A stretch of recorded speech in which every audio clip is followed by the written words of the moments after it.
Hello guys, welcome back to NoiaJr channel. Today's video is about my ramblings on ROM developers. Actually, I made this video because I couldn't sleep yet, so I logged in for a while, doing some PvE, doing some PvP, just playing casually. But while playing, my mind started wandering, thinking about my own character progression. What are the things that I still haven't completed? What are the things that are blocking my progress? And what kind of changes could make this game feel more enjoyable again? So today I want to share my personal wish list for ROM.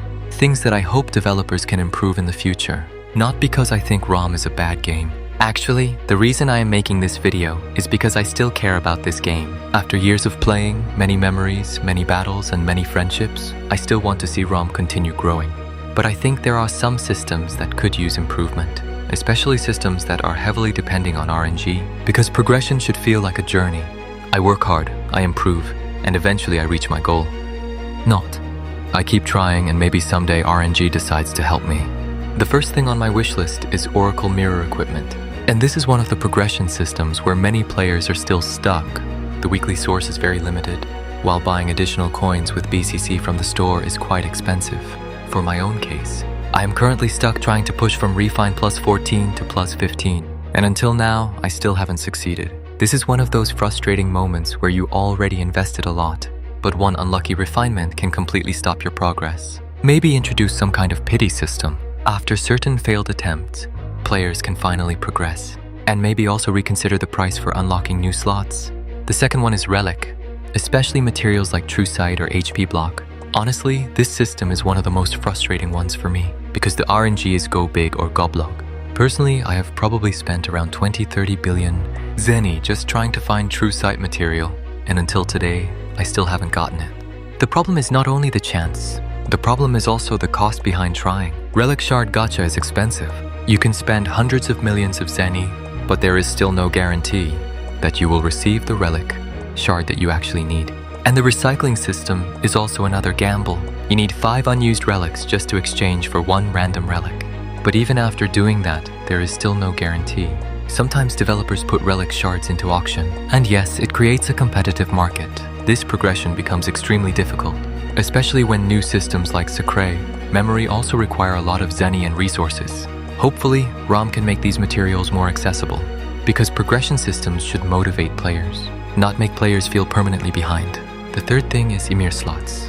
I think with how many jobs, hero jobs, and builds exist today, Emir slots are becoming more important than ever. Players are not only using one build anymore. We change equipment, we change strategies. Especially for PvP, WOC, or competitive content, flexibility is becoming part of the gameplay.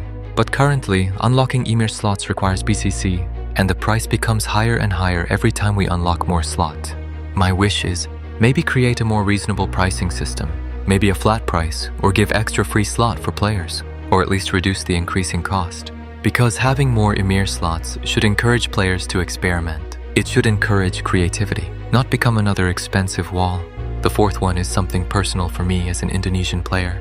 Hopefully ROM can consider regional pricing for BCC. Currently, the pricing follows USD, and the USD prices is keep increasing versus IDR. Different countries have different purchasing power.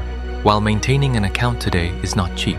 Cards, equipment, progression, everything requires resources. By having a more suitable regional pricing system, it could help more players continue playing. And when more players can stay active, the community becomes healthier. A bigger community benefits everyone. And the last one is something that has existed since the beginning, lag, especially in large-scale battles, like War of Imperium, and sometimes War of Crystal, events where many players gather in one place. The rubber band effect. The delay, the inconsistency, sometimes it completely changes the experience. And the funny thing is, ROM is a game that focuses heavily on large-scale battles, so improving server performance should be one of the biggest priorities. Because no matter how good your build is, no matter how prepared your strategy is, if the game cannot properly respond, the experience will still suffer. So those are my personal wishes for ROM. Again, this is not meant as pure criticism. I am saying this because I still love this game. After years of playing, I still hope ROM can become better. Hopefully developers can find the right balance, keeping progression valuable, keeping spending meaningful, but also making the journey enjoyable for normal players, because a game does not survive only because of big spenders. It survives because every day there are still players who log in and say, "Okay, let's play ROM again today." That is all for tonight's video. Good night. See you in the next video.